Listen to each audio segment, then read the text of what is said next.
Allahu Akbar.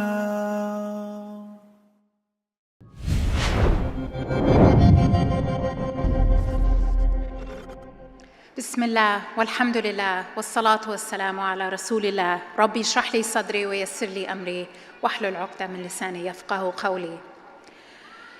My sisters, we are living in a time where we have an epidemic of despair. And this is not just figurative, this is literal. America is the richest country on earth. But did you know that year after year, our life expectancy on average is actually in decline? Despite the medical advancements and the technological innovations that this country is producing every year, its citizens are living shorter and shorter lives. And what is blamed for this almost paradoxical reality is what are called diseases of despair. Things like drug addiction, suicidality, and diseases that are the result of a lack of hope. So hope is what our society needs desperately. Diseases of despair have been studied, and what scientists are now saying is that the single strongest protector against diseases of despair is practicing faith on a daily basis. So it is not simply the belief in God, although that does help, but the single strongest protector against diseases of despair is a faith that is practiced daily. So very interesting that this characterizes one group much more than anyone else, where we have been gifted with a faith that demands daily and hourly practice. People are dying more of loneliness than they are of smoking. And it is not hard to understand why many, even of us, who have this beautiful faith in our hearts can be a little low on hope.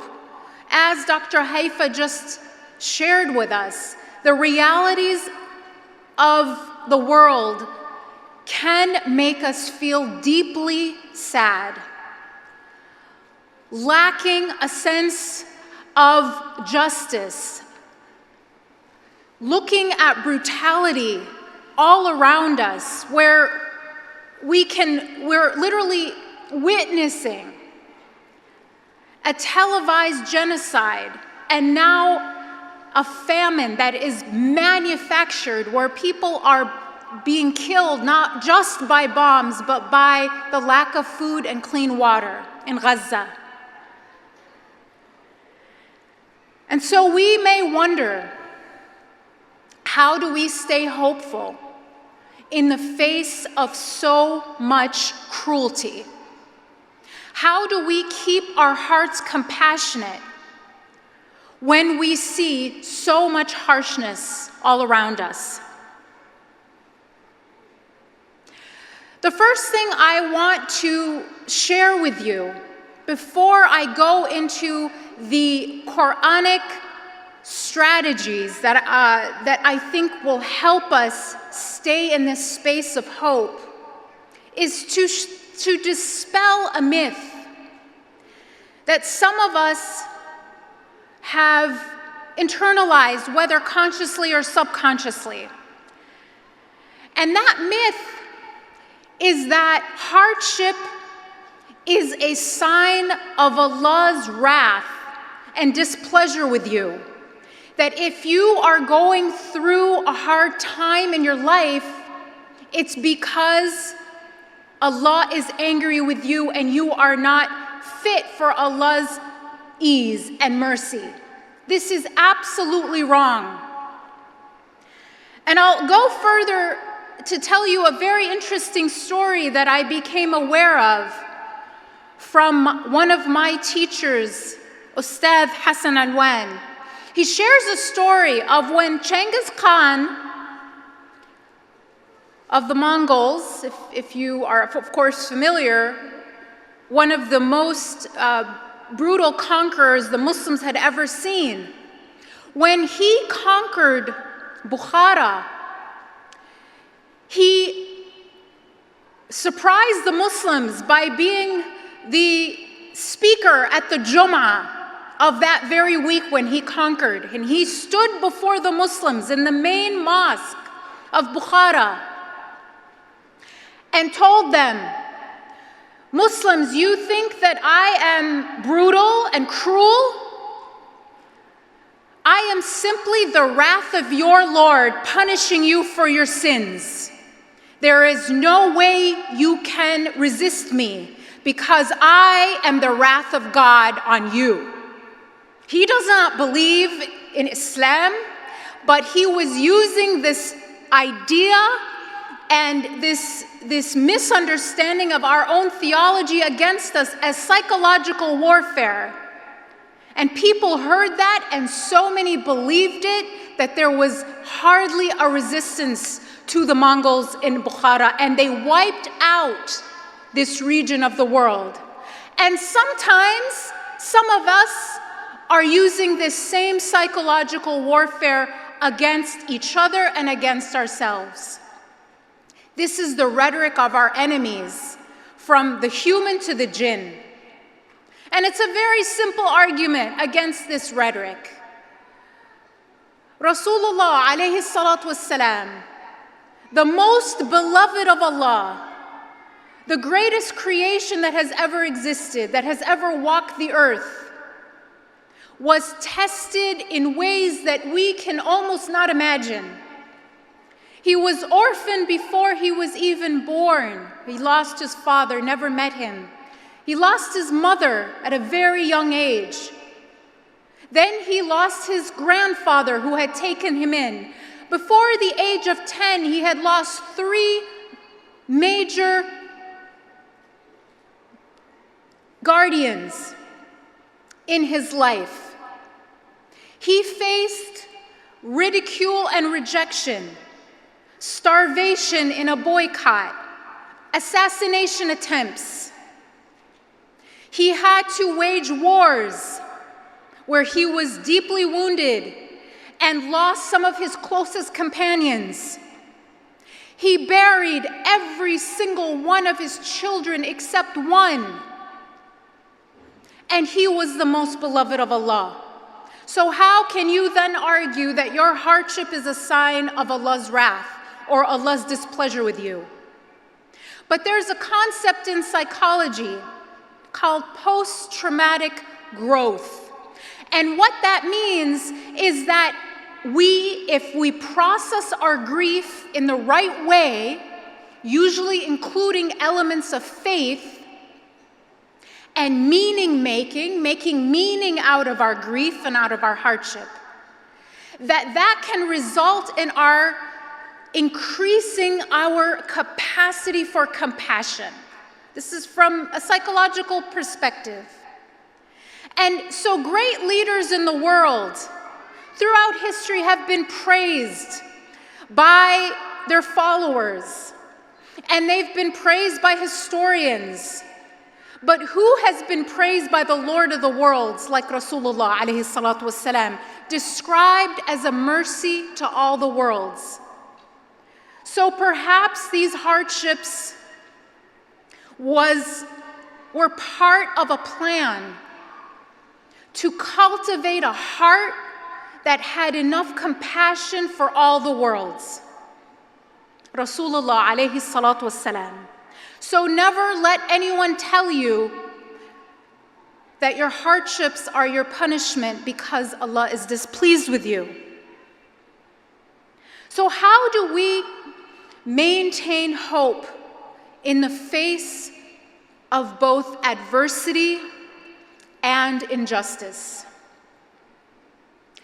the first Quranic mindset that I want you to keep in your thinking is this idea that we have to focus on the Creator, not the calamity. So what do I mean by that?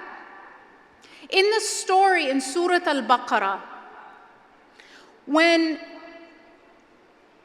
right before Dawood alayhi salam was going to fight Goliath, Galut, the classic David and Goliath story of being out-resourced, outnumbered, a man being victorious over a giant.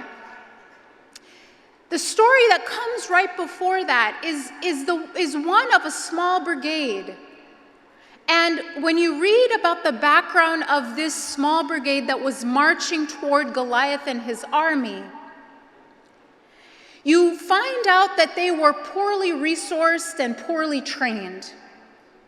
And then they were told by their leader that they would cross a river, and anyone who drank from the river was not among them. And so this was a purification of their ranks. And after they crossed the river, most of them had failed the test. So a small group had then become an even smaller group. And some of those people who had crossed the river, now these were the believers who had crossed the river successfully, they said, we have no chance now against Goliath and his army. Why? Because they were focused on the calamity, the facts on the ground, the material reality that they were outnumbered and now their numbers were even smaller. But there was another group among them who had a different perspective. They are described as those who knew they would meet their Lord. And what did they say? They say, how often does a small group overtake a large group with the permission of Allah? And indeed, Allah is with those who have patient perseverance, as-sabirun. So what do we learn from this story? We learn that the way to keep going in the face of what seem like insurmountable odds to everyone else who's looking is to focus on the Creator, not the calamity. Who is the creator of these circumstances? And who has the power to change them? The only difference between the ones who had the courage to keep going and the ones who felt overtaken by Goliath and his army is their perspective, is their intellectual horizon. Were they seeing a giant and his army, or were they focused on his creator? And therefore that giant was dwarfed in their eyes. So focus on the Creator, not the calamity, to stay hopeful. The second thing to keep in mind is that hardships are not only tests, they can also be protections. And the story of Al-Khidr and Musa alayhi salam is a perfect example of this, where Musa alayhi salam was watching this servant of Allah that is described as having been bestowed with rahmah and knowledge. So that is his characteristic. He had knowledge and he had compassion. And what was he doing? The first story, he was puncturing the boat of people who were poor and needed that boat for their livelihood. And Musa alayhi salam asked, what are you doing? Why are you doing that? It would be like us going out into the parking lot and watching someone, slash everyone's tires. What are you doing? This is how they make their living and they're barely scraping by. And then you come to find out that that calamity, which they must have experienced as a calamity, that their boat, which they need to live, has been damaged, and now they have to repair it, and it will take time, and it will cost money. They experienced it as a calamity, but they didn't know it was a protection. It was a protection from a tyrant who spared the boat because it was damaged and didn't take them in and enslave them. A fate far worse than a small damage to their boat. How often have we experienced a damaged boat in our lives and thought it was a calamity when in fact it was protecting us from a fate that was far worse? How often did our car break down and we felt like, oh, now I'm late for my meeting, and you don't know the accident that you were spared from? How often did you have some kind of health scare that may have prevented you from a job that would have compromised your values? Realize that life is not just being done to you, it's being done for you. That all that Allah gives you is good. The third concept I want you to have in mind is that delays make dreams come true. Now, Rasulullah alayhi salatu wasalam went through a very difficult year. It's called the year of sorrow, where he lost the love of his life, Sayyidah Khadija radiallahu anha, and his uncle, who was like a father figure to him and was the one politically protecting him from his adversaries in Mecca, within the Quraysh. And so to lose these two people within weeks of each other was an incredible calamity for him. And he went through a period of sorrow, the year of sorrow. And so during this year, Allah gave him some gifts that would ease his heart, that were balms for his heart. And one of those gifts was Surah Yusuf. Now, I went through my own year of sorrow, where within 13 months, I lost my father, I got divorced, and I lost my best friend to cancer. It was a very difficult year for me. And so I looked to the seerah to know what to do, and I knew that what I needed to do was study Surah Yusuf. For my own healing, for my own balm for my heart, my own therapy. And within this study, which turned into a podcast, if you're interested, it's called Quran Conversations, where we discuss Surah Yusuf with my Quran teacher, Imam Muhammad Majid. Doing this was incredibly nourishing and healing for me. Within this study, I learned something amazing. I reflected on why there was such a delay to freeing Yusuf alayhi salam in prison, where the man that he told, remember me with your Lord, completely forgot. He was made to forget by shaitan. Of course, Allah is in control of all things. This was the plan. But when you really think about what that delay did, and this is a much longer discussion, I'm running out of time. What that delay produced was a couple of things. Number one, it gave the women of the city and the wife of the minister time for their conscience to ripen and be ready to confess. When you look at history, these kinds of confessions, of false accusations, come decades after. They don't happen right away. And had he left prison too early, they may have not been ready to confess, and he would have had this cloud of a scandal over his head. That's one. Two, this dream of the king and his ability to interpret it would not have happened right away, and he wouldn't have had the chance to interpret it free of scandal and therefore become the minister of finance of all of Egypt. And had he not become the minister of finance of all of Egypt, he would not have had his family members prostrating to him, as was foretold in his dream at the beginning of the surah. So delays make dreams come true. Don't ever think that a delay is not good for you. Sometimes your delays are exactly what you need so that your dreams can come true. And I'll end with this. Hope requires service.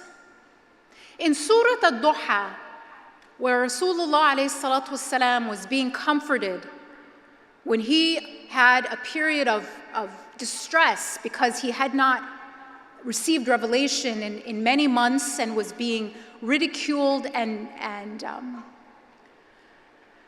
doubted by those around him. He was told, one of the prescriptions of Surah Al-Duha is to help those who are in need. Staying hopeful requires that we reach for others, that we build community. One of the fastest ways out of a sense of despair is action in making someone else's life easier. أقول قولي هذا واستغفر الله. جزاكم الله خيرا.